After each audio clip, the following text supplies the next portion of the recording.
श्री स्वामी समर्थ.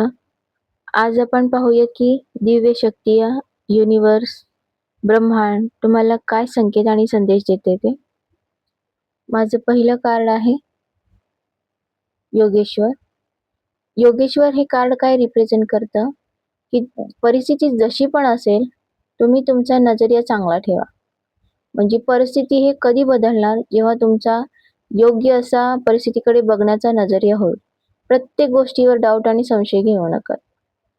हे परिस्थिती अशीच का आहे, ते परिस्थिती तशीच का आहे हे म्हणण्यापेक्षा प्रत्येक परिस्थितीमध्ये तुम्ही स्वतःसाठी अपॉर्च्युनिटी शोधा. ती अपॉर्च्युनिटी तुम्हाला सक्सेसपर्यंत नक्कीच घेऊन जाणार आहे.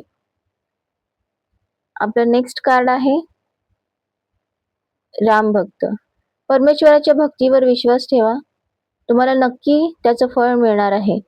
भक्ती आणि सेवाभावामध्येच आहे ना तुमचं कल्याण आहे. परमेश्वर नेहमी तुमच्या सोबत आहे आणि तो तुमचं कल्याण करणार म्हणजे करणारच. तुम्ही जेवढं होईल तेवढं दुसऱ्यांची मदत देखील करा. माझं नेक्स्ट कार्ड आहे संकटमोचन. संकटमोचन कार्ड हे खूप म्हणजे खूप छान आहे, कारण हे रिप्रेझेंट करतं की तुम्ही कोणत्याही प्रॉब्लेम मध्ये जरी फसलात तरी परमेश्वर तुम्हाला सही सलामत आणि सुखरूप तुम्हाला बाहेर काढणार आहे. कोणी ना कोणीतरी तुमची मदत करते, कुठली ना कुठली शक्ती तुमची मदत करते. आता ही शक्ती तुम्ही ज्या परमेश्वराला मानत असाल ती परमेश्वराची शक्ती देखील असू शकते. त्यामुळे कोणतंही टेन्शन घेण्याचं किंवा आपण सेफ आहे की नाही, आपल्याला हे प्रॉब्लेम आहेत, आपल्याला ते प्रॉब्लेम आहेत, हे कसं होणार असा विचार अजिबात करू नका. तुम्ही एकदम सेफ आहात, परमेश्वर तुमच्या एकदम सोबत आहे आणि तुम्ही सुखरूप आहात. कर्मफल. कर्मफल हे काय सांगतं, तुम्हाला तुमच्या कर्माचं फळ हे मिळतंच मिळतं. जर तुमचे कर्म हे चांगले असतील तर तुम्हाला चांगलंच फळ मिळणार आहे. मेहनत भरपूर करा, शॉर्टकट घेऊ नका आणि जेवढं होईल तेवढी मेहनत करा. परमेश्वरावर विश्वास ठेवा. हीच वेळ आहे मेहनत करण्याची. परमेश्वर स्वतःहून सांगत आहे, तुम्ही फक्त मेहनत करा, मी तुमच्या पाठीशी आहे. सक्सेस तुमची वाट बघत आहे. स्वस्तिक हे कार्ड खूप म्हणजे खूप भाग्यशाली लोकांपर्यंत हे पोहोचणार आहे. कारण स्वस्तिक म्हटलं तर आयुष्यातली सर्व दरिद्रता, सर्व दुःख, सगळं काही नाश होणार आहे. संकट सगळी, प्रॉब्लेम सगळी सॉल्व्ह होणार आहेत. आयुष्यामध्ये फक्त एक फेज असा येणार आहे की जो फक्त आणि फक्त तुम्हाला आनंद देणार आहे. सुख भरभरून येणार आहे. सुख म्हणजे काय हे फक्त तुमच्याकडे लोकांनी बघून म्हटलं पाहिजे, याला म्हणतात सुखी. म्हणजे एवढं परमेश्वर तुम्हाला देणार आहे. हे रीडिंग खूप जणांपर्यंत नाही पोहोचणार, काही ठराविक जणांपर्यंतच पोहोचेल. पण ज्यांच्यापर्यंत पण पोहोचेल ना, ते खूप म्हणजे खूप भाग्यवान असणार आहेत.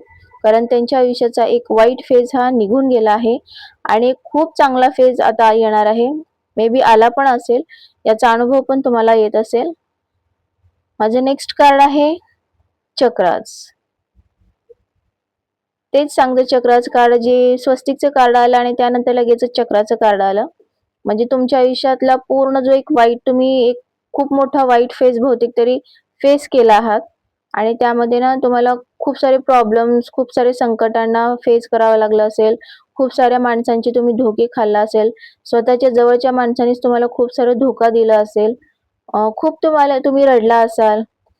कोणी तुम्हाला ज्यावेळेस तुम्हाला गरज होती त्यावेळेस तुम्हाला कोणीच जवळ केलं नसेल. आयुष्यभर तुम्ही ज्या लोकांच्या विश्वासावर बसलात त्याच लोकांनी तुमचा विश्वासघात केला असेल. तुम्हाला पूर्णपणे एकटं पाडलं असेल. पण आता परमेश्वराने ते सर्व काही तुम्हाला दाखवण्यासाठी केलं होतं की वाईट वेळेमध्ये जी लोक आपली साथ देतात ना, तीच खरी आपली असतात. आता परत धोके खाऊ नका. आता एक सुखाची फेज येणार आहे. त्या फेजमध्ये तुमच्या जवळ सगळेजण चिटकतील. जसं म्हणतात ना, जसं मधाला कसं माशा येतात पटकन अशा त्याच्या अवतीभोवती, तसंच असणार आहे. सुख हे तुमच्या अवतीभोवती एवढं असणार आहे. तुमच्याकडे सुख, पैसा, संपत्ती सर्व काही येणार आहे. पण परमेश्वर त्याचप्रमाणे हे पण सांगतात की तुम्ही पास्टमध्ये जे तुमच्यासोबत ज्यांनी जे केलं ना, ज्या लोकांनी तुम्हाला धोके दिले, ज्यांनी तुमच्या पीठमध्ये असं खंजीर खोपलं आणि ज्यांनी ना तुम्हाला हे दाखवलं की म्हणजे तुम्ही जेव्हा त्यांच्यासाठी महत्त्वाचे होते त्यावेळेस तुम्हाला खूप सारे इम्पॉर्टन्स दिलं, तुम्हाला खूप वाहवाही केली आणि ज्यावेळेस त्यांना वाटलं की आता तुमची गरज नाही, आता तुम्ही त्यांना जास्त मदतीला नाही, त्यावेळेस तुम्हाला त्यांनी एक ऑप्शन प्रमाणे ट्रीट केलं आणि तुम्हाला तो आपल्या आयुष्यातून बाहेर काढून टाकलं. तर अशा लोकांपासून सावधान राहा. आता खूप म्हणजे खूप चांगला टाइम येत आहे. ज्या लोकांपासून परमेश्वराने तुम्हाला वेगळं केलं आहे त्यांना परत तुमच्या आयुष्यामध्ये एंट्री देऊ नका. माझं नेक्स्ट कार्ड्स आहे भक्ती. हे बघा, खूप सुंदर कार्ड आहे हे. म्हणजे परमेश्वर तुम्हाला भरभरून आशीर्वाद देत आहे आणि त्या आशीर्वादाला ना खरंच एक्सेप्ट करा. परमेश्वर तुमच्या सोबत आहे. तुम्ही ज्या परमेश्वराला मानतात त्या परमेश्वराचे तुम्ही खूप क्लोज आहे. तुमच्या मनामध्ये जे जे काही चाललेलं आहे ना, ते सगळं काही परमेश्वर ऐकतोय. प्रत्येक गोष्ट परमेश्वरापर्यंत पोहोचत आहे आणि परमेश्वर तुम्हाला प्रत्येक क्षणाला पाहत आहेत. त्यांनी ना तुम्हाला असं सुखाचं वरदान दिलं आहे. त्यांनी म्हटलेलं आहे, की बस आता जो तू आयुष्यामध्ये जेवढं काही सहन केलंस ना, ते बस झालं आता. आता तू आयुष्याचा एक सुंदर बाजू देखील बघ. आयुष्याचा एक सुंदर फेस देखील बघ. आणि परमेश्वर त्यासोबत हे पण सांगते, की जर तुमच्याकडे परमेश्वराने भरपूर दिलं असेल ना, भरभरून दिलं असेल ना, तर त्यातला काही थोडासा भाग हा इतरांसाठी देखील मदत म्हणून करा. आणि आजची कार्ड खूप म्हणजे खूप छान आलेले आहेत.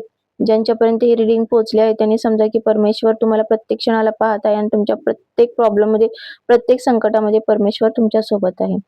आजची रीडिंग कशी वाटली नक्की सांगा कमेंट्समध्ये आणि लाईक आणि फॉलो जरूर करा. Thank you.